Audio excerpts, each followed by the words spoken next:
नमस्कार, आप सभी का बहुत बहुत स्वागत है। आप देख रहे हैं आपका अपना चैनल हिंदी खबर। आपके साथ मैं अतुल अग्रवाल हूं, लेकर हाजिर हूं संपादक से संवाद।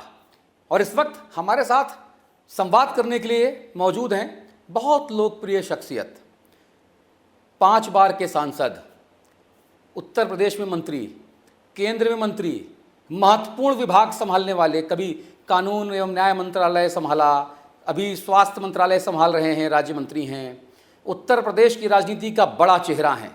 खाकी से खादी तक का सफ़र बहुत सफलतापूर्वक तय किया और जिनको कभी सुरक्षा दी उनको ही राजनीतिक तौर पे असुरक्षित कर दिया सफलतापूर्वक। एसपी सिंह बघेल, स्वागत।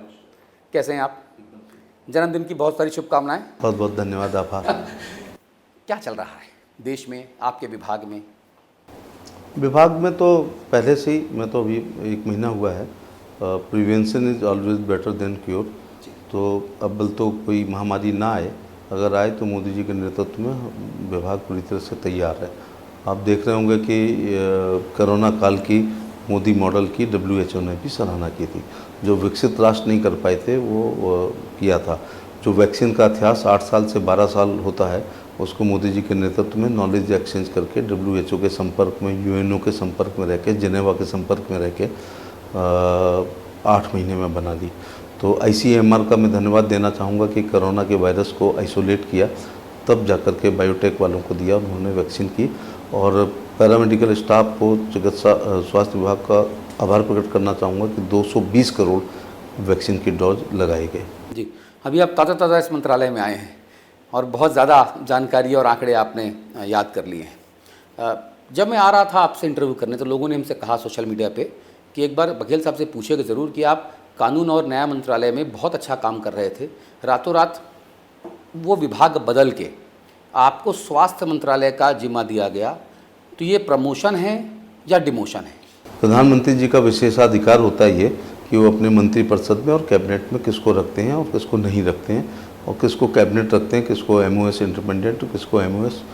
लेकिन चूँकि लॉ एंड जस्टिस में श्री मेघवाल साहब आए और वो MOS इंडिपेंडेंट चार्ज थे, तो ऐसी रिवाज है कि आज तक MOS इंडिपेंडेंट के नीचे MOS नहीं रहता है। तो स्वाभाविक बात है कि मुझे वहाँ से स्थानांतरित होना था। उसके कई पहलू हो सकते थे कि मेघवाल साहब के संस्कृति विभाग मुझे मिल जाता। दूसरा, हमारे बड़े मंत्री जी अर्थ साइंस में गए तो मैं वहाँ MOS रह सकता था, जी जी, ड्रॉप भी हो सकता था जी। तो मैं प्रधानमंत्री जी का आभार प्रकट करना चाहूँगा कि उन्होंने एक अत्यंत महत्वपूर्ण विभाग, जिसका जनता से सीधा सीधा संबंध है, और इंसान बड़ा भाग्य होता है तब इंसान का जन्म, और उससे बड़ा सौभाग्य होता है उसकी जान अगर बचाई जाए। तो हमारा विभाग बड़े मंत्री जी की सहायता से हम लोग भारत के लोगों के सर्वे भवन्तु सुखना सर्वे रोग निरामया की तरफ अपना गौरैया प्रयास कर रहे हैं। जी, लेकिन आम आदमी पार्टी के लोग इसको बहुत नेगेटिव तरीके से प्रचारित कर रहे हैं सर।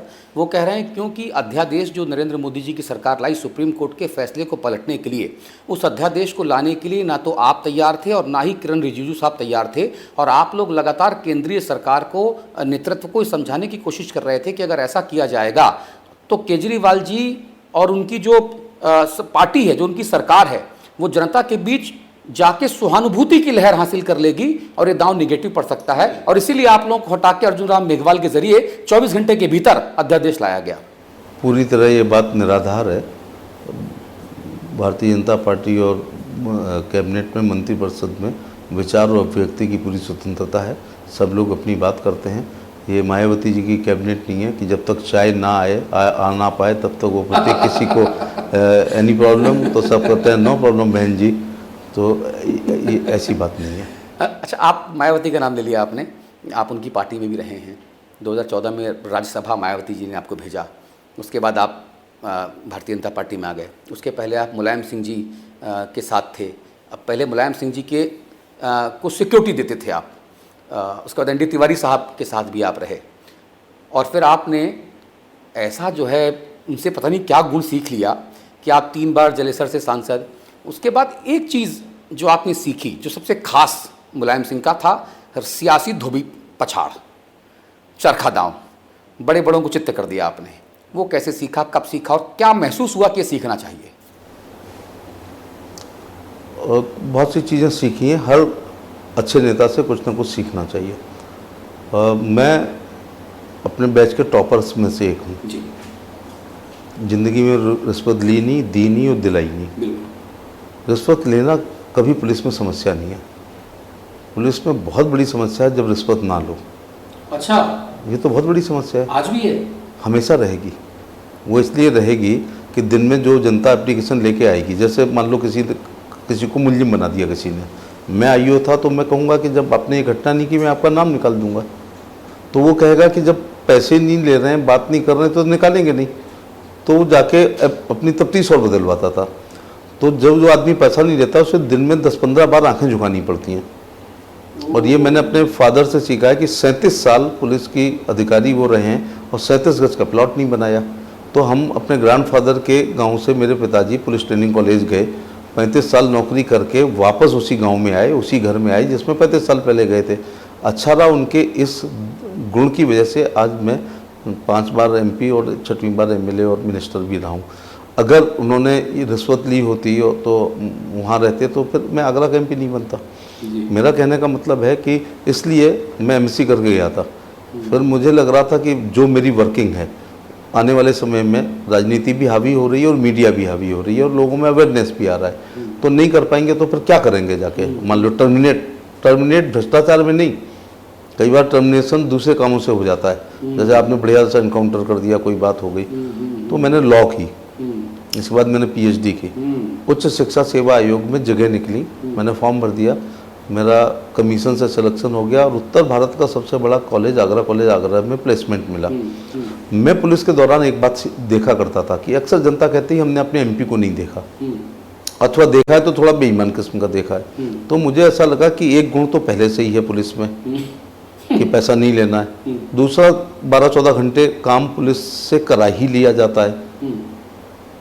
दूसरा लगा कि जब हम पूरे शहर को सुला के नाइट शो समाप्त करके तब सोते हैं, इतना जरा जनता के बीच में घूम लेंगे तो मुझे लगता है सफलता मिल जाएगी। तो 5 साल 1 महीने के अंदर पुलिस छोड़ने के बाद मैं मेंबर ऑफ पार्लियामेंट हुआ और हवा के खिलाफ हुआ। हवा के खिलाफ इसलिए हुआ कि जिनको नहीं पता है, वो अटल जी और कल्याण सिंह का युग था यूपी में। आगरा मंडल में 6 लोकसभाएं होती थी, तो आगरा भगवान शंकर रावत बीजेपी से, एटा महादीपक साग 5 बार बीजेपी से, रावत जी 3 बार बीजेपी से। मैं बॉर्डर की बात कर रहा हूँ केवल, जिनके टच है। अलीगढ़ में शीला गौतम 3 बार बीजेपी, मथुरा तेजवीर सिंह 3 बार बीजेपी, हाथरस में दिलेर साहब 4-5 बार बीजेपी और प्रभु दयाल कठेरिया फिरोजाबाद में। ये जलेसर लोकसभा से टच होने वाली। और मैं जलेसर से समाजवादी पार्टी, फिर दोबारा समाजवादी पार्टी, फिर तिबारा समाजवादी पार्टी। मैं तब तक रहा जब तक परसीमन नहीं हुआ। नहीं मैं ठीक हूँ। तो परसीमन आयोग ने जलेसर लोकसभा को 5 लोकसभाओं में कन्वर्ट करके उसको ख़त्म ही कर दिया। I am the last MP of Jalesar, आप कह सकते हैं मैं I am the Bahadur Shah Zafar of Jalesar.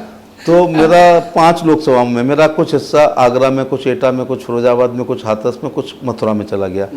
तो वो शेर है ना कि इतने हिस्सों में बट गई है ज़िंदगी की, अपने हिस्से में कुछ बचा ही नहीं। मेरे हिस्से में कुछ नहीं बचा। मैंने फिरोजाबाद मांगी क्योंकि उस टुंडला विधानसभा में लीड लेता था जो फिरोजाबाद गई।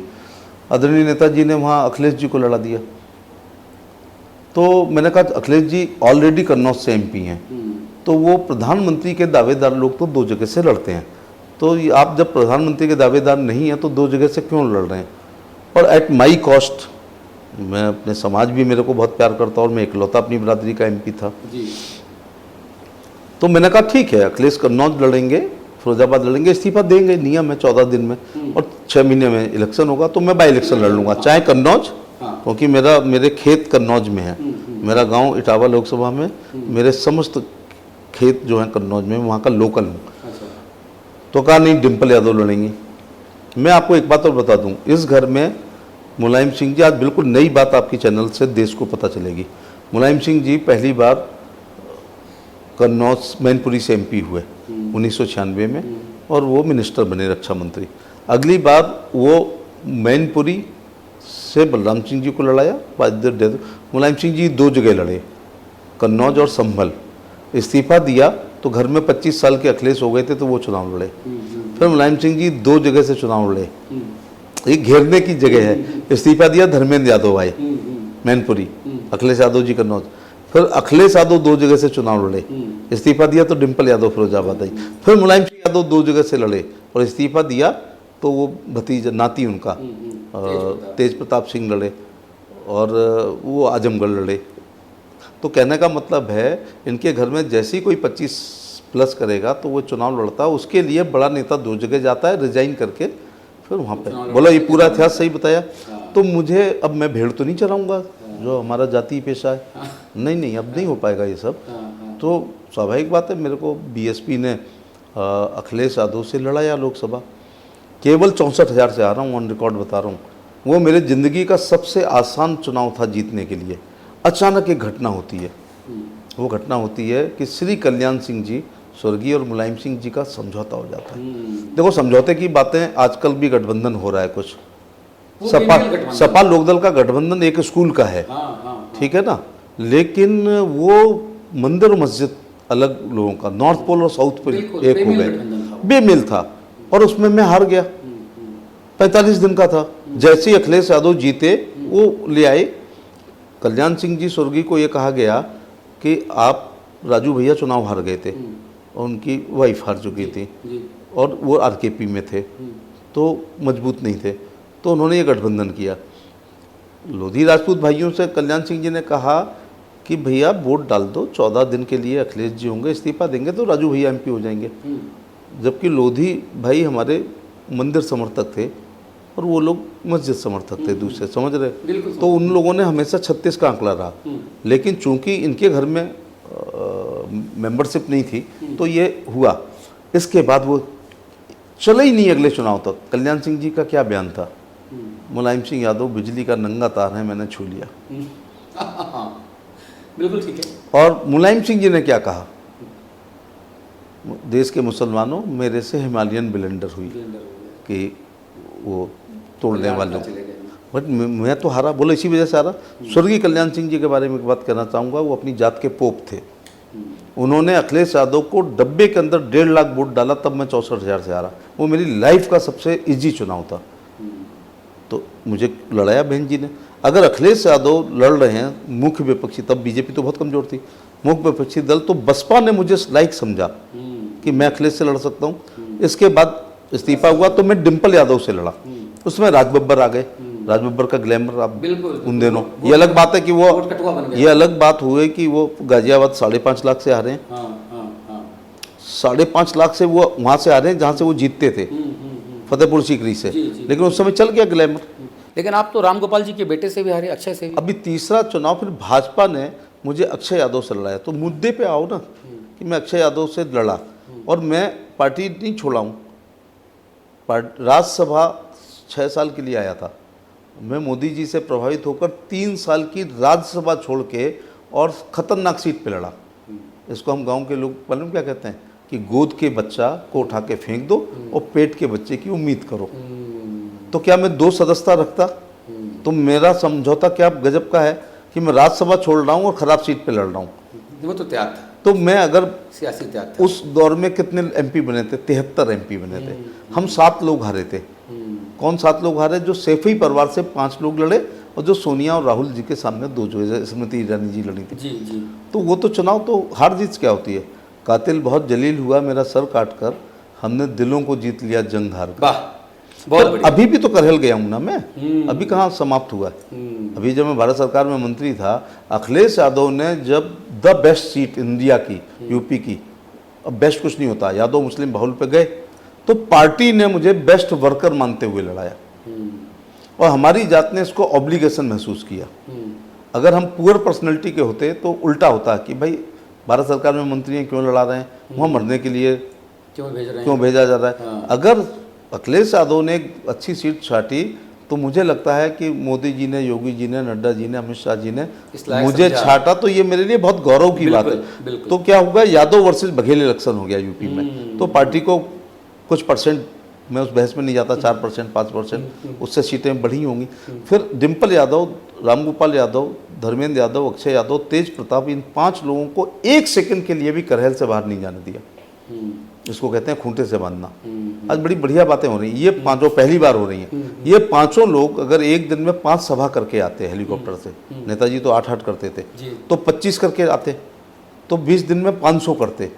मेरे राउंड तक तो 165 सीटें थी। इसका मतलब है 500 सभाएं 165 सीटों पर होती 3 बार, तो ये 100, 200, 500, 1000, 2000, 3000, 4000, 5000 तक की हार जीत में कन्वर्ट होती। फिर एक दिन इन लोगों ने गलती की, गोली चला दी।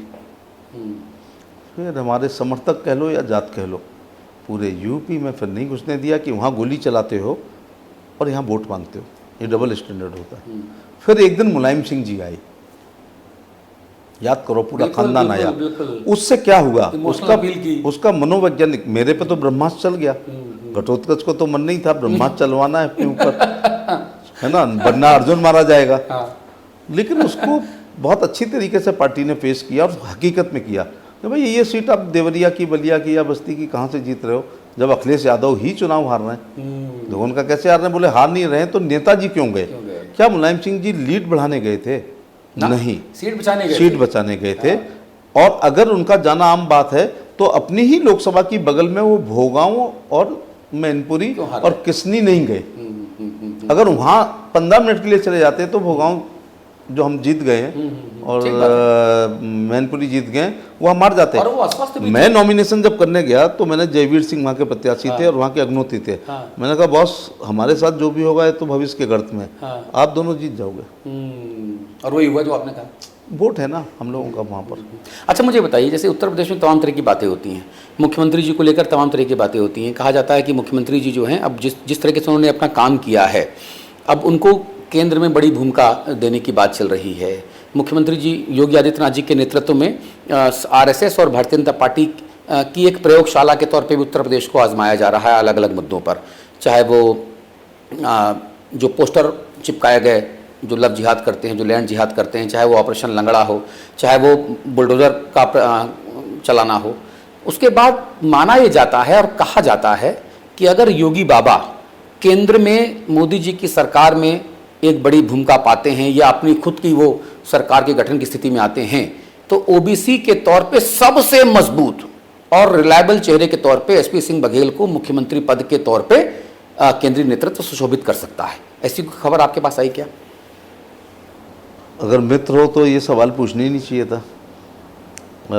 अंतापुर में क्या चल रहा है ये ना मैं जानने में उत्सुक रहता हूँ ना मैं जानता हूँ, और मैं ये भी नहीं जवाब दूंगा जो अक्सर कहते हैं कि जो जिम्मेदारी हाईकमान देगी। नहीं, मैं दुनिया की सबसे बड़ी पार्टी भारतीय जनता पार्टी ने, जिसमें बहुत बड़ा बहुमत है, जिसमें 5-5, 7-7 बार के एमपी हैं, जिसमें बड़े अनुभव लोग हैं, पढ़े लिखे हैं, उनके रहते हुए मुझे उत्तर प्रदेश में कैबिनेट मंत्री बनाया गया। फिर मुझे लाया गया दिल्ली, फिर मुझे ये महत्वपूर्ण विभाग दिया गया। मैं बहुत संतुष्ट हूँ अपनी इस भूमिका से। आगामी 2024 का जो चुनाव लोकसभा का है, कुछ महीने बचे हुए हैं, उसमें मुद्दा क्या होगा? क्योंकि जैसे ही आप लोग आदर्श आचार संहिता की बात करते हैं, यूसीसी की बात करते हैं, तो आपके विरोधियों के पेट में मरोड़ पैदा होने लग जाती है।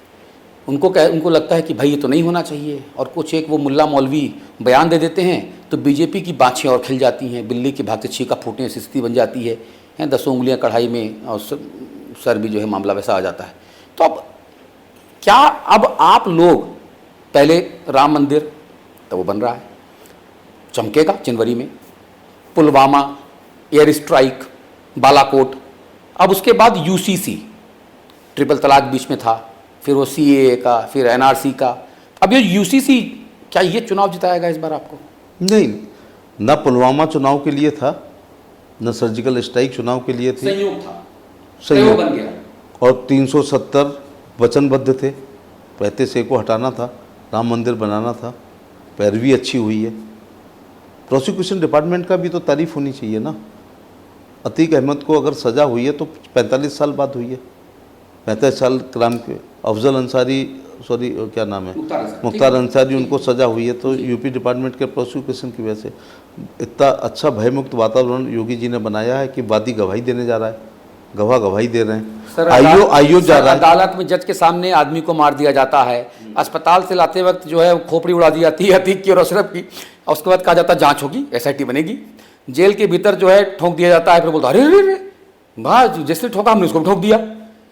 मतलब बहुत जल्दी में है व्यवस्था। ना ऐसा नहीं है। हाँ। गुप्त काल जैसे भारत का स्वर्ण युग था, हाँ। योगी काल भी भारत की कानून व्यवस्था का स्वर्ण युग है। और 2 बुलडोजर हैं। एक बुलडोजर की चर्चा आप बहुत करते हैं, दूसरे बुलडोजर से जो एक्सप्रेस हाईवे बन रहे हैं, बलिया वाला बन रहा है, पूर्वांचल वाला बन रहा है, बुंदेलखंड का बन रहा है। नहीं ऐसा नहीं, वो नहीं, नहीं ऐसा नहीं होता। वो गड्ढे दिखाई पड़ रहे हैं, सड़क भी देखो ना।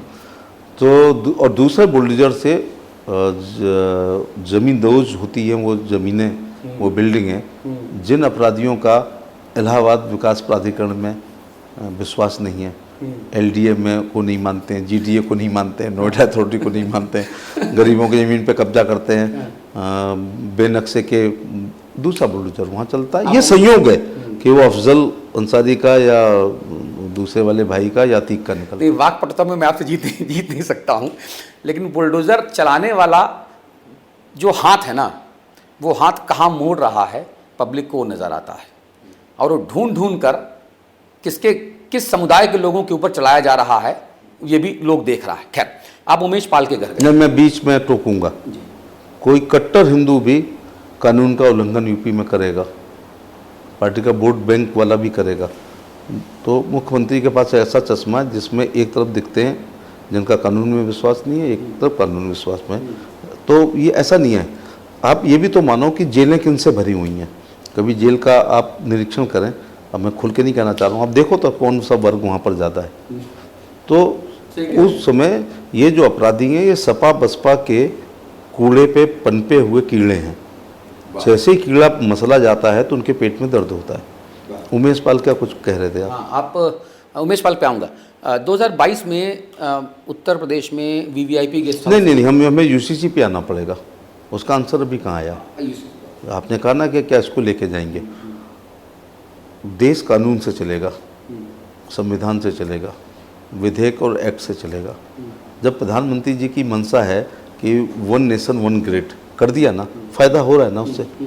1 नेशन 1 राशन, उससे ये फ़ायदा हो रहा है कि जो माइग्रेटेड लेबर ईस्टर्न यूपी की या बुंदेलखंड की या बिहार की जाती है 1 nation 1 Ayushman card. Migrated labour जब जाती है कहीं वहाँ पर, आयुष्मान कार्ड धारक वहाँ इलाज हो जाता है। 1 नेशन 1 इलेक्शन की भी प्रधानमंत्री जी बात करते हैं कि भाई 2 महीने में लोकसभा, राज्यसभा, विधानसभा, परिषद, भूमि विकास बैंक कर लो, इसके बाद देश के काम में लग जाओ। सही बात।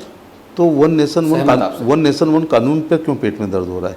फिर अभी भी 21वीं शताब्दी में रीत रिवाज या शरीयत या कबीलाई संस्कृति से देश चलेगा क्या? हिंदू महिला को तलाक लेने के लिए एक जोड़ी चप्पल घिस जाती है, लास्ट में ये कहा जाता है कि 6 महीने तो रहो जाके। और खूब जज साहब को पता है कि पति बाएं मुड़ेगा, पत्नी दाहिने मुड़ेगी, एक दूसरे से मिलेंगे नहीं, तो भी हम शादी बचाने का प्रयास करते हैं। बिल्कुल। क्योंकि शादी एक ऐसी संस्था है जिसको बचाना चाहिए। मैं तो यहाँ तक कहता हूँ पूरी शादी बचाने की प्रयास करना चाहिए, ना बचे तो जेंटलमैन तरीके से फिर अलग होना चाहिए। मेहर तो लौट आएगी ना, हुस्न थोड़े लौट के आता है। अब देखो, आप विवादित बयान दे दिए, अब यही आपका हेडलाइन बनेगा। ये नहीं है, ये विवादित बयान नहीं है। हाँ। तो एक वर्ग के लोग 3 शब्द बोल दें तो तलाक हो जाएगा, और एक वादी, नकल चेक, नकल रपट, बयानबादी, निरीक्षण घटनास्थल, समाई शहादत आदि आदि, इसके बाद फैसला आता है। तो ये विवादित बयान तो है ही नहीं ना। तो देश समदर्शी संविधान है। बात बात पे आप आर्टिकल 14 की बात करते हैं,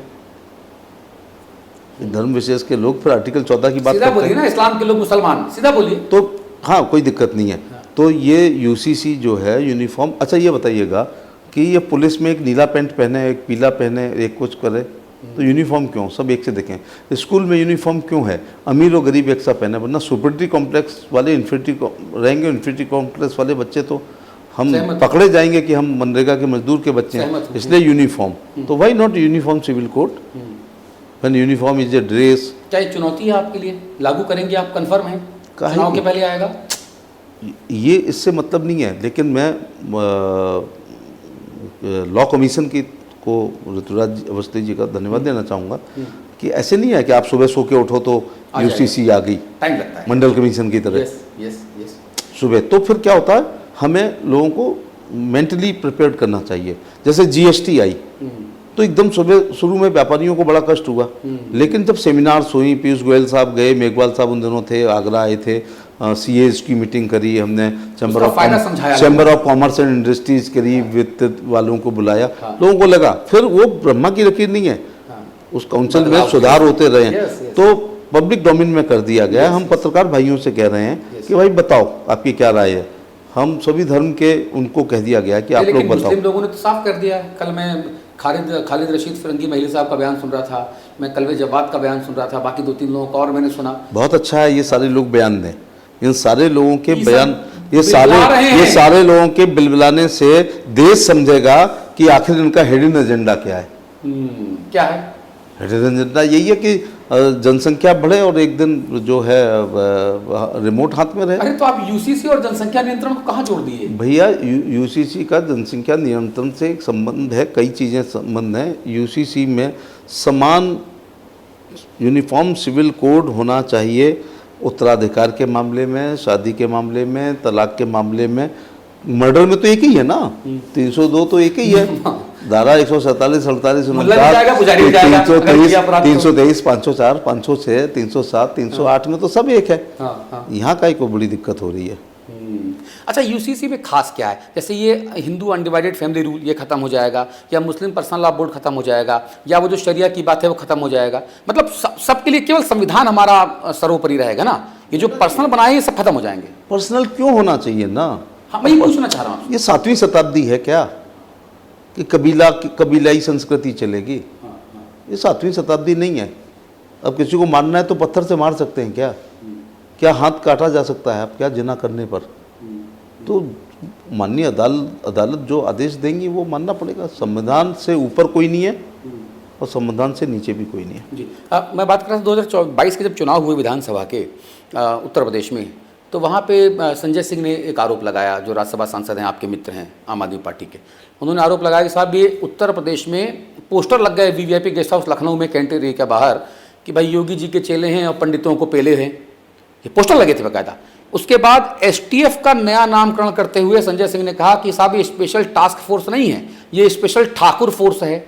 और वही जो एक पूरा सिलसिला चला रहा है, बात बात में योगी जी की सरकार को ठाकुरों का पक्षधर और ब्राह्मण और अदर कास्ट का विरोधी वो बताया जाता है, और जब अपराधियों के खिलाफ कार्रवाई करने की बात आती है तब भी ये नजर आता है। ऐसा लोग आरोप लगाते हैं। मैं कितने ठाकुर लोगों का नाम बता दूं जिनकी टिकटें भी कटी हैं, मंत्रिमंडल से भी हटे हैं।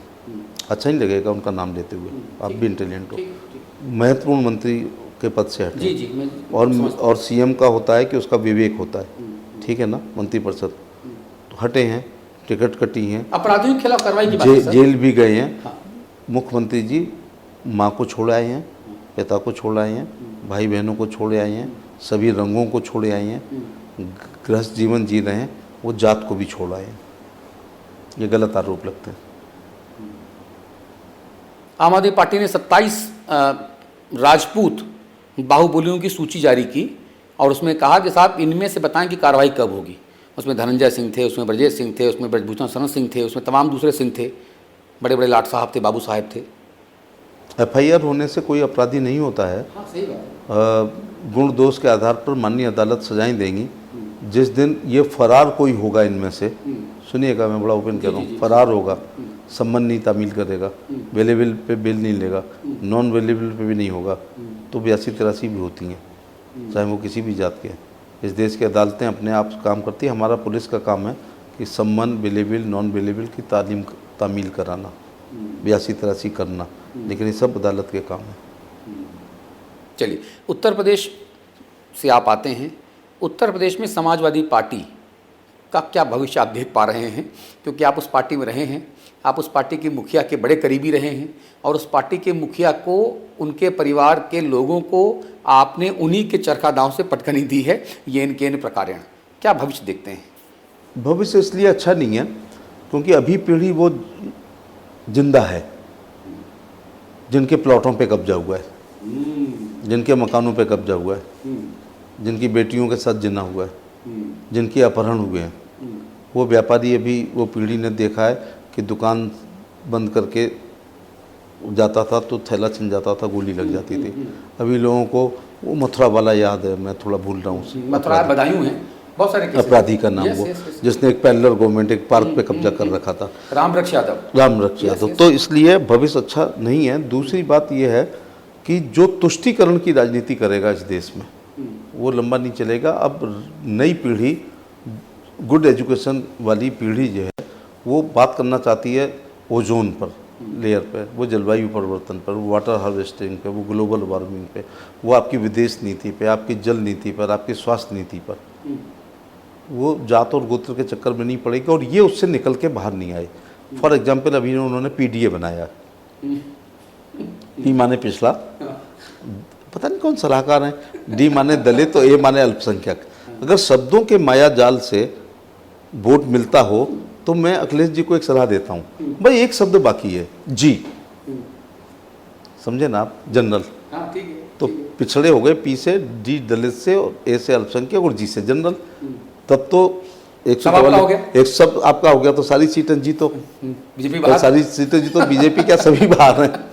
तो एक बार चौधरी चरण सिंह जी ने, हाँ, मतलब मजेदार किस्सा है ये, जी जी, दम के पा बनाई थी। हाँ, उसका अर्थ क्या था आपको तो पता ही है, दलित मजदूर किसान पार्टी। बिल्कुल, बिल्कुल। कौन बचा आप?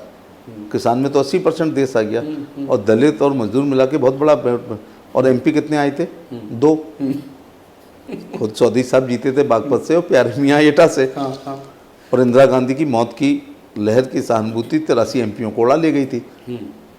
जो चौधरी साहब से कहते थे कि लोक दल एक अच्छा शब्द था, क्रांति दल अच्छा शब्द था, आपने दम के पास उसका चुनाव चिन्ह और बताऊं क्या था? औरत। तो प्रचार करने में बहुत दिक्कत होती, मोहर लगाओ, ठप्पा लगाओ औरत पे, बड़ा अजीब सा लगता था।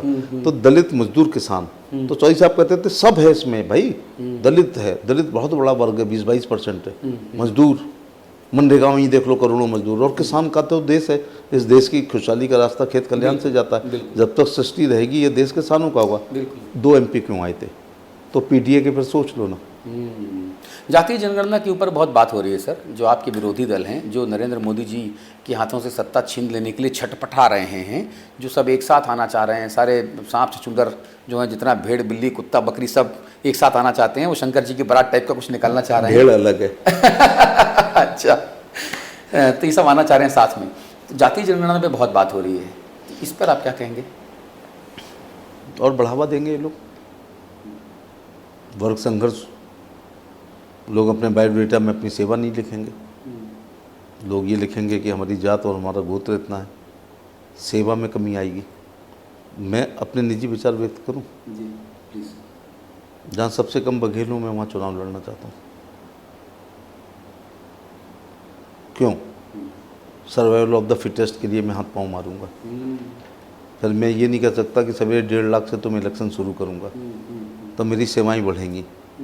तो अब मैं जलेसर बघेल बाहुल्य थोड़े ना, कभी नहीं था।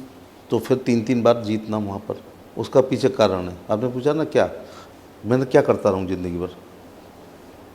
बड़े पदों के लोगों के बड़े विजन हैं। हम तो सड़क, स्कूल, बिजली, पानी, नाली, खरंजा, फाइनल रिपोर्ट, चार्जशीट, बंदूक का लाइसेंस, विधवा पेंशन, विकलांग पेंशन, वृद्धावस्था पेंशन, बच्चों का एडमिशन, जात प्रमाण पत्र, आय प्रमाण पत्र, और शादी विवाह, 13वीं भागवत कथा, रसिया दंगल, कव्वाली, कुआ पूजन, एकादशी का व्रत का उद्यापन, मैरिज एनिवर्सरी, बर्थडे, एजुकल टू पॉलिटिक्स। नई पीढ़ी इस पर नहीं वोट डालेगी। नई पीढ़ी कहेगी घोषणा पत्र के पेज नंबर 3 के पैराग्राफ 4 में जरा सिद्ध करो कि फिर ऐसे नहीं लफाजी चलेगी जो कर्नाटक में करे आए हैं कांग्रेसी, और आज कह रहे हैं हम पे बजट नहीं है। तो हम लोगों ने कहा था कि अगर कांग्रेस ने जितना बोला है ऑन एंड एवरेज, जो उनका बजट पिछले 5 साल का अगर उतना मिलेगा तो हो ही नहीं पाएगा। तो वो घोषणा पार्टी थी, ये हिमाचल में किया, ये काम तो आप भी कर रहे हैं सर। यही केजरीवाल भी घोषणा पार्टी है सर। यही बीजेपी केजरीवाल के सारे जो गारंटीज हैं उनको कॉपी कर रही है, चाहे फ्री बिजली हो, चाहे लैपटॉप बांटने की बात कर रहे हैं सर। दिल्ली में किसान ना होना, देखिए कई चीज़ें हैं जो दिल्ली में हमारे लाभार्थियों की संख्या कम हो जाती है, लेकिन देश 5 किलो गेहूं और चावल 2011 की जनगणना के अनुसार फ्री में है। अब दिल्ली में शौचालय नहीं चाहिए तो होगा। हम लोग 12,000 के शौचालय से 20,000 के शौचालय बना रहे हैं। प्रधानमंत्री ग्रामीण और शहरी आवास में मकान बन रहा है, उस मकान को घर बनाने के लिए शौचालय, फिर अब ढेंचा से, मेरे को फ़ोन आएंगे ढेंचा क्या होता है, ढेंचा से, खाड़ू से, तोई से, कंडे से रोटी नहीं बन रही है। 9 करोड़ सिलेंडर दिए गए हैं, लेकिन दोबारा रिफिल नहीं करवा पा रहे हैं, 1300 का मिल रहा है। यही बात पकड़ पाते हो खाली। नहीं सर, हकीकत है। महंगाई और इसके अलावा मैं कोई आरोप नहीं लगा रहा हूँ सर। तो नहीं, मैंने तो दूसरा शब्द भी कह महिला दिया, यही कहती मैं है तो दूसरा शब्द भी कि कह हाँ दिया। मोदी ने दाव है, एक ही बार दाव है। हम बुंदेलखंड के हैं सर, तो कहती हैं हाँ, हमारे पड़ोस के लोग कहते हैं हाँ मोदी दाव है, सिलेंडर एक ही दाव है, दोबारा भरा के पैसे नहीं भैया वो पढ़ो। और 2100 का 2200 का बेचा जा रहा है, खाली सिलेंडर लोग खरीद रहा है। तो उनते हम ये कह रहे हैं कि नेक्स्ट सिलेंडर के अलावा जो सोच लें पे कि बने मकान दो है, हनाने के लाने बाथरूम दो है, नहाना नहीं करो, हनाने के हनाने, लाने, हाँ। सपरने के लाने, हाँ, सब ठीक ठीक है ना। और लुचई खाने के लाने 5 किलो गेहूं चावल दे हैं, जाके अलावा सिलेंडर दो है, बीमारी में बेकाढ़ा ना पिएं, अब तुलसी में चाय की पत्ती डाल के ना पिएं, और झोला छाप डॉक्टर से इलाज ना कराएं। 5 लाख हर जने को, पूरे परिवार को हर साल इनको इलाज बहु करोगे तो जापू ने ध्यान दे लें, वो जापू ध्यान दे लें कि बुंदेलखंड की असंचित ज़मीन पे हो सकत है कि गेहूँ ना पैदा हों, मोठ ना पैदा हो, और तीसरी सोयाबीन ना हो। लेकिन जब खटिया के बराबर अगर उनके हिस्से में ज़मीन है तो 2-2 हज़ार की 3 किस्तें उन्हें मिल रही हैं। तो इन बातों पे ध्यान दो चाहिए उन्हें थोड़ा सा। अच्छा, मुझे एक चीज़ और पूछनी है आपसे, बहुत मासूम और बेसिक सा सवाल है। जैसे मोदी जी कहते हैं और सारे आप लोग कहते हैं, सब लोग कहते हैं कि भाई 80 करोड़ लोगों को हम भोजन दे रहे हैं, ये तीसरा वर्ष चल रहा है, 5 किलो राशन दे रहे हैं। ऐसे बहुत सारे परिवारों को मैं जानता हूँ जहाँ पे ये राशन उनको मिल रहा है, और उसमें हिंदू, मुसलमान, सिख, ईसाई, जैन, बौद्ध या पारसी किसी का भेद नहीं हो रहा है। ऐसे मुस्लिम परिवार भी हैं जिनको राशन मिल रहा है, और इसकी तस्दीक मैं करता हूँ।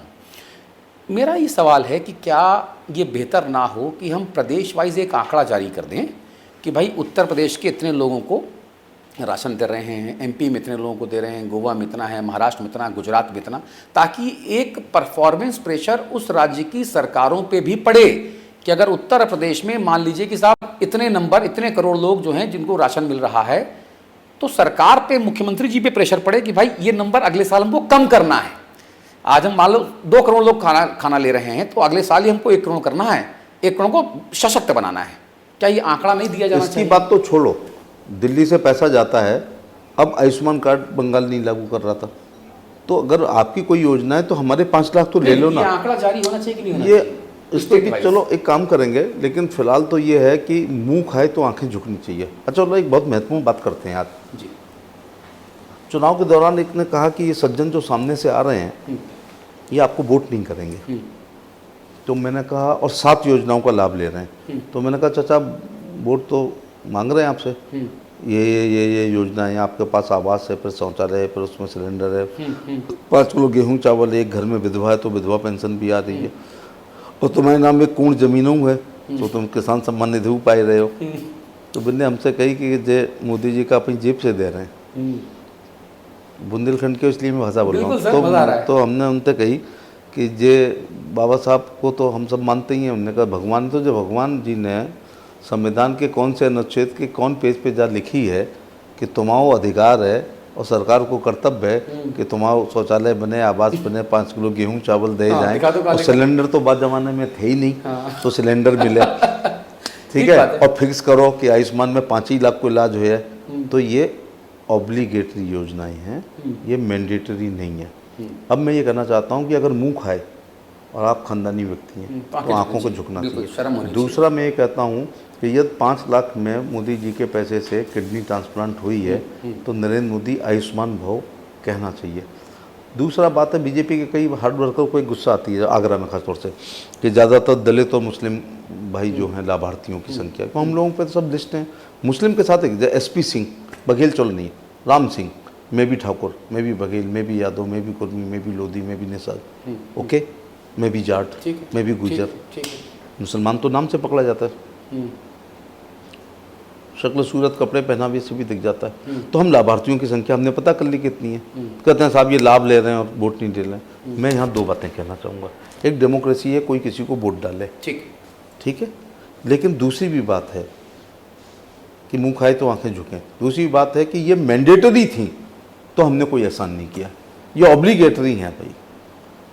सड़क पे शौच करती हुई महिला को नेहरू जी ने सबसे ज़्यादा देखा था, क्योंकि उस समय हम ज़्यादा गरीब थे। खड़े होते हुए भी देखा था बुंदेलखंड में, रोशनी आती बहुत थी, दुखद था वो। रोशनी आती थी, बहुत दुखद था, यस। या बड़े बूढ़े आ जाते थे मोहल्ले के, खड़ी होती थी।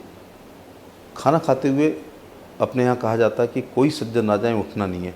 मैं कहता हूँ खाना खाते हुए अन्न का अपमान है और कोई बात नहीं है, हाँ, ठीक। लेकिन खाना खाते हुए उठते में आंतें नहीं पलटेंगी, ना कपड़े खराब होंगे, लेकिन शौच करते हुए उठने में पेट भी खराब होगा और कपड़े भी खराब होंगे। ये स्विच ऑन स्विच ऑफ नहीं है बिल्कुल सही कि बात। स्विच ऑन कर दिया तो मोशन क्रिएट हो गया, स्विच ऑफ कर बिल्कुल दिया। सही बात। मोदी जी ने इस दर्द को समझा, शौचालय बनाया, तो ये मैंडेटरी नहीं है। तो उन भाइयों से, हाथी मार का भाइयों से, साइकिल मार का भाइयों से मैं निवेदन करना चाहूँगा कि ये ऑब्लिगेटरी स्कीम है, इसके पीछे एक कारण है। पढ़े कहाँ, कौन जलाया तुम्हारा बुंदेलखंड में? बांधा। सो बांदा में तुमने मुंशी प्रेमचंद की पूछ की रात कहानी जरूर पढ़ी हुई है। तो मुंशी प्रेमचंद की पूछ की रात डनलप पिलो पे सोन वारे, या एसी में रहन वारे, या रेबन को चश्मा लगान वारे, राडो की घड़ी पहनन वारे भाई रट सकत हैं, वहाँ में 90% नंबर लाई सकत हैं, लेकिन बाको दर्द और मर्म वही समझ पाए है जिनने पूछ की ठंडी रात एक पिछौरा में काटी हो। नरेंद्र मोदी ने काटी है। एक 10x12 के कमरा में सब भैयन के संगे वे रहे हैं। अम्मा ने चौका वासन करोगे और बिन ने केटली में चाय लेके और कुल्हड़ लेके ट्रेन में चाय साहब करिए। सो जाके बजे जे गरीब कल्याणकारी योजना बनी है।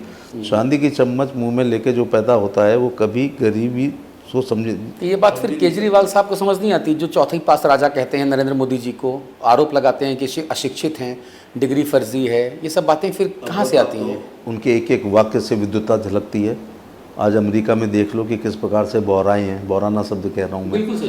प्रधान राष्ट्रपति वहाँ के प्रोटोकॉल तोड़ रहे हैं, एनआरआई अकेले नहीं चीख रहे हैं और जिंदाबाद कर रहे हैं या मोदी मोदी कर रहे हैं, प्योर अमेरिकन देखिए लोग कर रहे हैं, MOUs हो रहे हैं। में अंतर है ना। अच्छा चलो आते हैं अपन शिक्षा पे। वो डिग्री की बात करते हैं। अच्छा ना? नहीं देखिए अच्छा देखिए नरेंद्र मोदी जी शिक्षित हैं या नहीं है, ये मेरे लिए या देश के लोगों के लिए मुझे लगता है कि बहुत ज़्यादा मतलब असर डालने वाली बात नहीं है। नरेंद्र मोदी जी एक स्टेट्समैन हैं। नरेंद्र मोदी जी ने भारत का जो मान है पूरी दुनिया में बढ़ाया है, इसमें कोई शक नहीं है। और बिल्कुल आपने सही कहा, बौराना, मेरे छोटा भाई US में रहता है, न्यू जर्सी में, वो और उसकी पूरी फैमिली ट्रैवल करके गए न्यूयॉर्क। मेरे बहुत सारे दोस्त वहाँ रहते हैं, मेरे वीडियो लगातार आ रहे हैं। जाके पहले जब मनमोहन सिंह जात थे अमेरिका, या नरसिम्हा राव जात थे, या देवगौड़ा गुजराल साहब जाते, तब ऐसे वे न्यू जर्सी से वहीं जाते। मेरा ये कहना है कि ये आरोप क्यों लग रहे हैं कि चौथी पास राजा क्यों कहा जा रहा है मोदी जी को, केजरीवाल जी की तरफ से, संजय सिंह की तरफ से? पहली बात तो वो बहुत पढ़े लिखे और कढ़े, पढ़े और कढ़े दोनों बातें हैं। देश को प्रचारक के रूप में उन्होंने बहुत नज़दीक से देखा है। लेकिन जो ये IRS है ना, ऐसे हजारों IRS उनके नीचे काम करते हैं। नंबर 2 बात, मेरी अम्मा एक नहीं पढ़ी थी, दादी तो एक दर्जा नहीं पढ़ी थी, लेकिन वे ऐसे पढ़े लिखे आदमियन से, केजरीवाल टाइप के आदमियन से ज़्यादा अच्छी थी। संयुक्त परिवार लेके रखी, घर में खेती को बंटवारा ना हुआ और भूखे नहीं सोने दिया था किसी को, और नंगे नहीं रहने दिया, सबको कपड़ा, रोटी, मकान और दूध दही का बंटवारा समान रूप से करती थी वो। तो ऐसे डिग्री धारकों से हमारी दादी 1000 गुनी अच्छी थी। नरेंद्र मोदी जी के दौरे का और वहाँ जो उनको लोकप्रियता मिल रही है उसका कांग्रेस बड़ा विरोध कर रही है सर। बड़े एकदम तरे ऊपर से आग लगी हुई है कि भाई वो क्यों हो रहा है। मुखालफत से मेरी शख्सियत संवरती है, मैं अपने दुश्मनों का बहुत एहतराम करता हूँ, और अल्लाह मेरे दुश्मनों को लंबी उम्र दे, वरना मेरे मरने की दुआ कौन करेगा। तो बरोड़ दर्द, तेरी कमीज मेरी कमीज से सफ़ेद क्यों। मैं राहुल से कहना चाहूँगा, यार जलो नहीं, बराबरी करो। तुम्हारी दादी ने आपकी, मेरे से ज़रा गाँव कहूँ ये तो आपकी दादी ने गरीबी हटाओ कहा था। अगर गरीबी हट गई होती तो ये 80 करोड़ कौन से लोग हैं जिनको हम गेहूँ चावल दे रहे हैं, ये 11 करोड़ तुम कौन हमें विरासत में दे गए हो जिनको हम किसान सम्मान निधि दे रहे हैं, ये 4.5 करोड़ बेघर लोगों को आप छोड़ के गए हो। काढ़ा से इलाज करने वाले या बिना रैपर की नीली पीली गोली खाने वाले मरीज हमें दे गए थे, अब हम आयुष्मान में उनका इलाज कर रहे हैं। तो 100 में 70 आदमी फ़िलहाल जब नासाद हैं, दिल पर रखकर हाथ ये कहिए देश के आज़ाद है। कोठियों से मुल्क के मेयर को मत आंकिए, आधा हिंदुस्तान तो फुटपाथ पर आबाद है। इसी आधे हिंदुस्तान के लिए मकान, चूल्हा, भोजन, पेंशन, किसान सम्मान निधि, आयुष्मान दिया जा रहा है। 24 में विपक्षी एकता होगी, और होगी तो चेहरा किसको मानते हैं? मोदी जी के बरक्स चेहरा कौन है जो चुनाव लड़ेगा? जैसे लास्ट टाइम राहुल गांधी को पीएम कैंडिडेट के तौर पे चुनाव लड़ा गया, इस केस में केजरीवाल को देखते हैं आप? तमाम चेहरों पर खौफ जारी है, एक चिराग अंधेरों पर कितना भारी है। चचा चाणक्य ने कहा था बड़ा मजा आ रहा आपसे बात करके। चचा चाणक्य ने सदियों पहले कहा था कि ये राजा कोई बहुत लोकप्रिय होगा जैसे आदरणीय प्रधानमंत्री जी हैं, तो हमारे दुश्मन के दोस्त के सिद्धांत पर दुर्लभ संधि और दुर्लभ गठबंधन होंगे। मैं, आपकी बहुत महत्वपूर्ण चैनल है, मैं नई पीढ़ी को बताना चाहूँगा कि हमारे जन्म से के समय गैर कांग्रेसवाद का एक नारा लोहिया जी ने दिया था और संवित सरकारें बनी थी, उसके बाद कांग्रेस आई। मुझे याद आ रहा, चौधरी साहब यूपी में, गोविंद नारायण सिंह मध्य प्रदेश में, आदि आदि, बिजू पटनायक साहब उड़ीसा में। गरीबी पे एक शेर सुनाना चाह रहा हूँ। गरीबों ने सोचा मोहर लगानी है, गाय बछड़ा था या क्या था तब? गाय बछड़ा ही था। गाय बछड़ा, दो बैलों की जोड़ी रही होगी, उस पर मोहर मार दी। अगर गरीबी हट गई थी तो फिर दोबारा आंकड़े नहीं थे, तो 11 करोड़, 8 करोड़, 7 करोड़, ये सब 80 करोड़ गेहूँ चावल वाले हमको छोड़ गए। गरीबों का लहू तुम्हारी कारों का डीजल है, गरीबी मिट जाएगी तो तुम क्या रिक्शा चलाओगे? तो नहीं हटाना चाहते थे। तो अब आपने कहा विपक्षी एकता, जो चचा चाणक्य ने जो कहा था कि दुश्मन का दुश्मन हमारे दोस्त के सिद्धांत पर दुर्लभ संधि ऐसी होंगी, तो ये कहीं की ईंट कहीं का रोड़ा, और भानुमती ने कुनमा जोड़ा। और मज़ेदार बात क्या हो रही है, न सूत न कपास और जुलाहों में लट्ठम लट्ठा। आज केजरीवाल जी का कुछ पोस्टर आया, हमारे ऑडियंस पे कांग्रेस मदद नहीं करेगी तो हम वहाँ नहीं रहेंगे, हमारा सीएम दागी नहीं है, जबकि 3-4 कैबिनेट मंत्री जेल में हैं। तो 1977 में, हालांकि मैं बेकार आपको ज्ञानवर्धन कर रहा हूँ, हम जनता को बता रहे हैं। बहनों और भाइयों, 25 जून 1975 को आपातकाल लगाया गया था। इंदिरा गांधी चुनाव लड़ी थी रायबरेली से, उसके खिलाफ राजनारायण जी ने एक रिट की थी। इलाहाबाद उच्च न्यायालय में संभवतः जस्टिस सिन्हा साहब ने उस इलेक्शन को बोगस माना और 6 साल चुनाव लड़ने से वंचित किया। उसके खिलाफ इनटॉलरेंस हमको कहने वाली श्रीमती इंदिरा गांधी ने आपातकाल लगाया, और DIR मीसा में संपूर्ण पेपर्स को जेल भेजा। जनसंघ जो बना था, पंडित दीनदयाल उपाध्याय, श्यामा प्रसाद मुखर्जी ने जिन अपेक्षा, उम्मीद, आकांक्षाओं को लेकर बनाया था, वो दीपक बुझा दिया गया, बत्ती फेंक दी गई, तेल फेंक दिया गया। तो अभी आप विपक्षी एकता की बात करो तो मर्जर हुआ था, जनसंघ का मर्जर हुआ, जो भी संसोपा प्रसोपा आदि थी, सोशलिस्ट पार्टी और मोरारजी भाई की कोई थी, राष्ट्रवादी पार्टी, राष्ट्र पार्टी, कुछ ऐसा मर्जर हुआ, जनता पार्टी बनी। हल कंधे पहन लिए किसान, हल में वो था, और स्वर्गीय चंद्रशेखर जी उसके राष्ट्रीय अध्यक्ष बने। इलेक्शन हुआ, 85 सीटें उत्तर प्रदेश में होती थी। इंदिरा गांधी चुनाव हारी राजनारायण जी से, और संजय गांधी हारे रविंद्र सिंह जी से। हुआ क्या फिर? मोरारजी भाई नहीं चल पाए तो चरण सिंह जी आए, 4 महीने उनके सेम आए।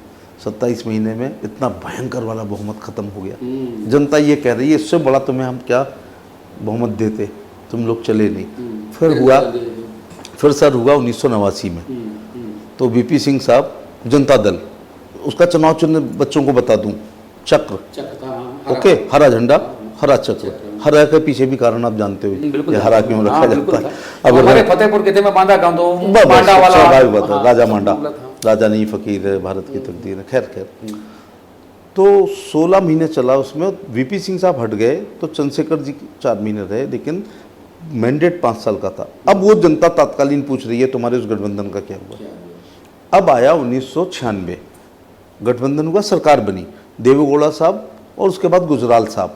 अब जनता पूछ रही है कि उस गठबंधन में अभी जिंदा हैं उसके कुछ लोग, बहुत सारे, देवेगौड़ा साहब तो ही बिल्कुल है, तो का क्या हुआ था आखिर 5 साल के लिए।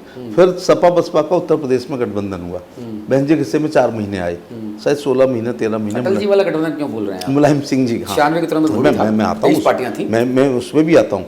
उसमें भी क्या होता है, ये मजबूरी की सरकार है ना, मजबूत सरकार से देश चलेगा, मजबूर सरकार से देश नहीं चलेगा। अटल जी तो फिर भी 23 पार्टियों को लेके चले। हाँ। अटल जी अकेले थे, जिसपे ममता बनर्जी जिनके यहाँ मुस्लिम बहुत समता, था, ममता, जयललिता, ये सब एक साथ ये आए थे ना। जॉर्ज फर्नांडिस साहब जैसे सोशलिस्ट, सोशलिस्ट, सो कॉल्ड नहीं कहूँगा, नहीं सोशलिस्ट, सोशलिस्ट, बहुत बड़े भाई, एकदम समाजवादी, वो आए थे अटल जी की नीतियों से, लेकिन तब भी संभाल के नहीं रख पाए थे, और एक वोट से किन्हीं कारणों से जयललिता सपोर्ट नहीं की थी। हाँ, और भी कई हैं। उसमें मुझे याद आ रहा है कि कश्मीर के नेशनल कॉन्फ्रेंस के अपने सफीउद्दीन सोज साहब, ठीक है। और मुझे याद आ रहा है कि उसमें उड़ीसा के मुख्यमंत्री अपने वो थे गिरधर गोमांगो साहब, तो स्पीकर साहब ने रूलिंग दी कि उनका विवेक है, खैर वो गई। अटल जी लेकिन राष्ट्रपति भवन गए एक वोट से, हॉर्स ट्रेडिंग नहीं हुई, बचाई जा सकती कोशिश तो पूरी की, हुई नहीं। नहीं हुई। मैं एमपी था भाई, इतिहास की बातें नहीं बता रहा हूँ। एक आखिरी सवाल साहब, हाँ, आप नहीं गठबंधन हो पाओ ना, तो सपा बसपा की नहीं चली, हम इतनी पुरानी बातें क्यों कर रहे हैं? 2019 में सबसे बड़े मजबूत नेताओं ने गठबंधन किया जिनमें वोट ट्रांसफर करने की क्षमता है। इस गठबंधन में एक बात मैं जरूर कहना चाहूँगा, प्लीज ये मत न काटना, कि उस गठबंधन के बाद बहन जी ने कन्नौज लोकसभा पे कम से कम, देखो मैं बड़े दिल से स्वीकार कर रहा हूँ बहन जी की हैसियत, 1 सवा लाख वोट ट्रांसफर किया। इसके बाद डिम्पल जी हारी, 1 सवा लाख फिरोजाबाद दिया, अक्षय हारा, 1 सवा लाख बदायूं दिया, धर्मेंद्र जी हारे। ट्रांसफर नहीं किया, इसमें नहीं, बसपा ने अरे भाई मेरे सामने सपा का वोट ट्रांसफर हुआ, तभी बसपा की 10 सीटें, सपा 5। नो ये बात नहीं। मेरे सामने मनोज सोनी को 5.5 लाख वोट मिला है, और आप कह रहे हो कि यादव और मुसलमान ट्रांसफर नहीं हुए, एट माई कॉस्ट। आगरा में 5.5 लाख, 2.5 लाख से जीत पाया केवल, हमारे मित्र लोग 4-4 लाख से जीते। बसपा लड़ी थी वहाँ थी, और जलेसर विधानसभा यादव बाहुल्य और शहर मुस्लिम बाहुल्य, 5.5 लाख बसपा, 1.5 लाख पाने वाली सीट को 5.5 लाख।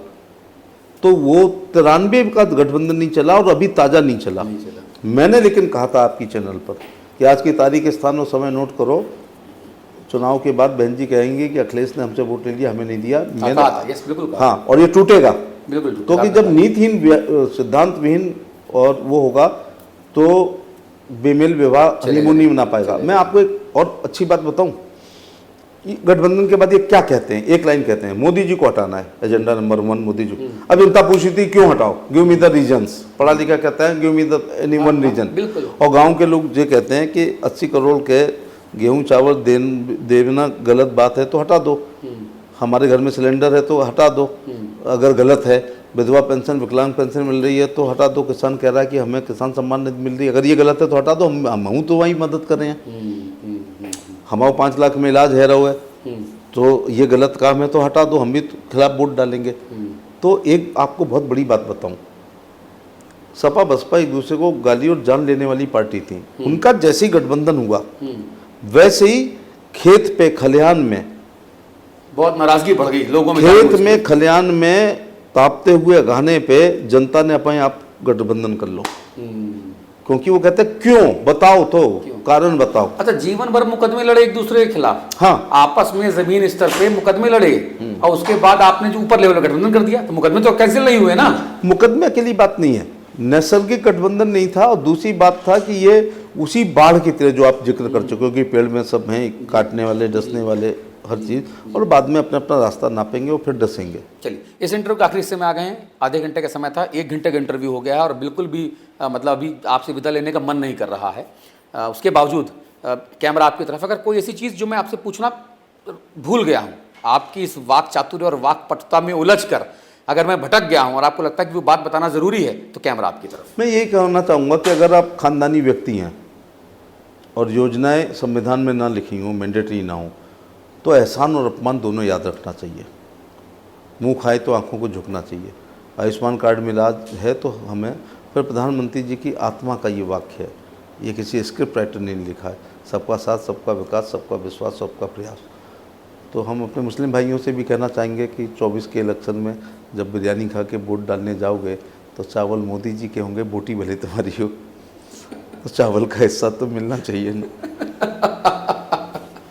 बहुत मज़ा आया आपसे बात करके, बहुत बहुत धन्यवाद हिंदी खबर में आने के लिए, संपादक से संवाद और इतना मनोविनोदपूर्ण संवाद करने के लिए मैं आपका बहुत शुक्रगुजार। Thank you. मैं करोड़ों रुपए का विज्ञापन देता, एक अजीब बात होती है कि आप लोग धन्यवाद देते हैं कि मंत्री आए, एमपी आया, बड़ा एहसान किया, नहीं, मैं 1 करोड़ का विज्ञापन देता तो एसपी सिंह बघेल को लोग नहीं जान पाते, वॉल पेंटिंग करता, होर्डिंग लगाता।